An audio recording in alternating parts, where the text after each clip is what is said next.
এই মুহূর্তের সর্বশেষ আপডেট নিউজ নিয়ে আপনাদের সামনে হাজির হলাম। এখন শুনবেন সংবাদ শিরোনাম।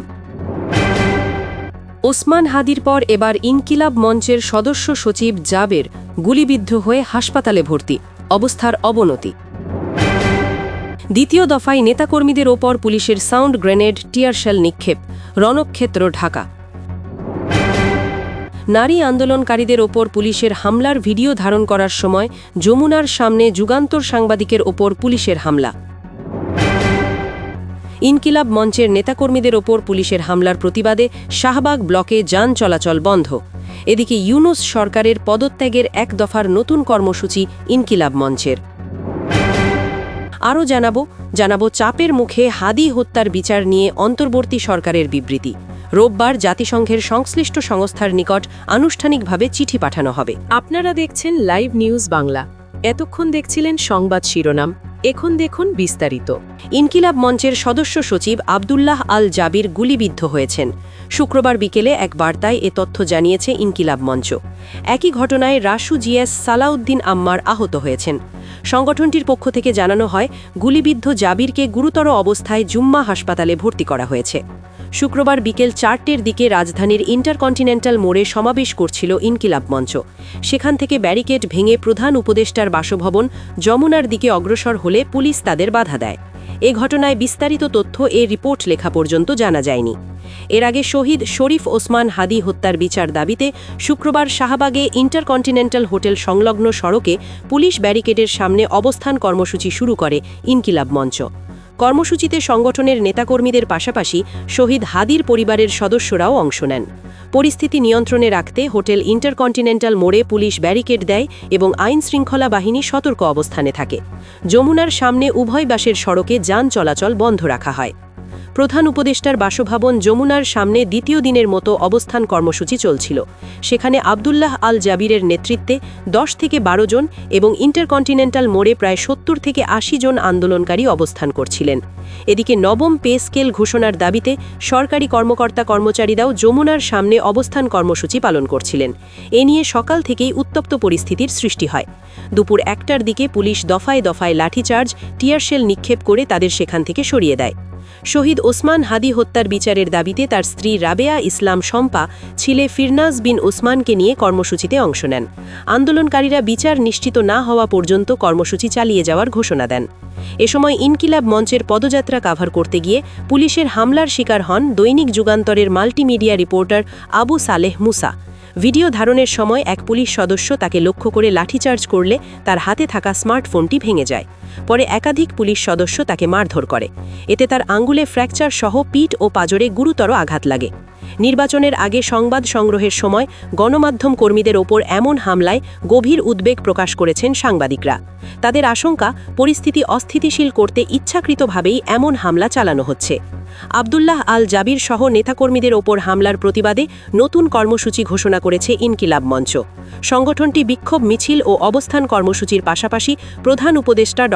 মুহাম্মদ ইউনূসের পদত্যাগ দাবি করেছে।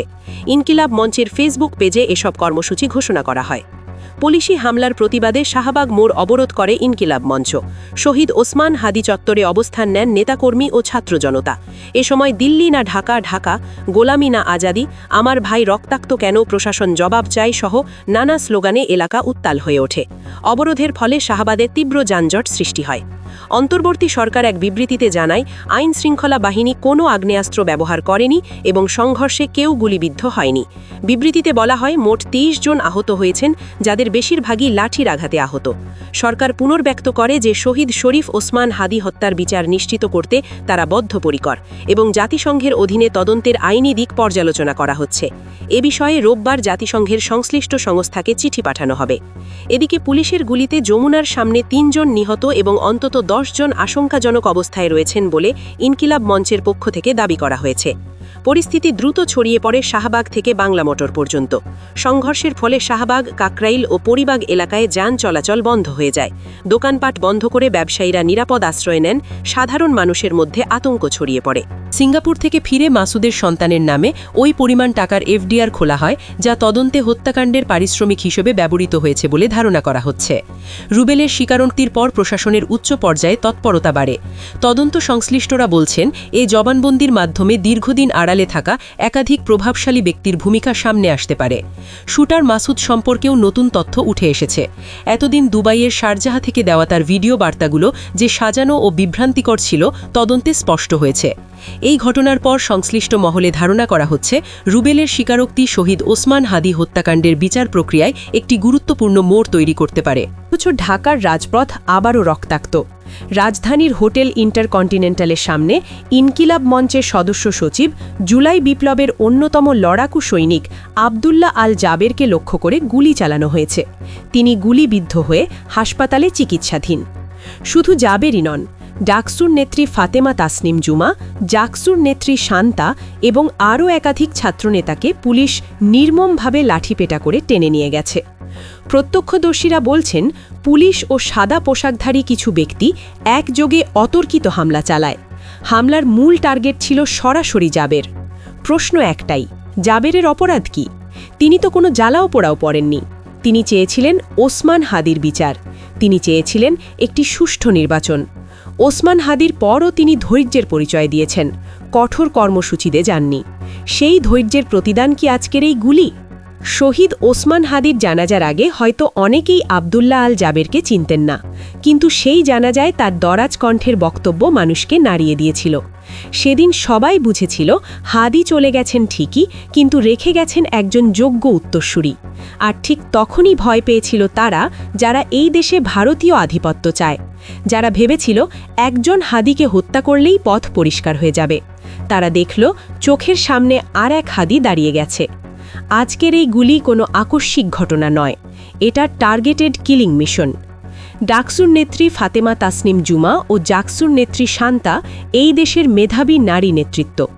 ইনকিলাব মঞ্চের পোস্টে বলা হয়েছে, তাদের বুট দিয়ে পেটানো হয়েছে।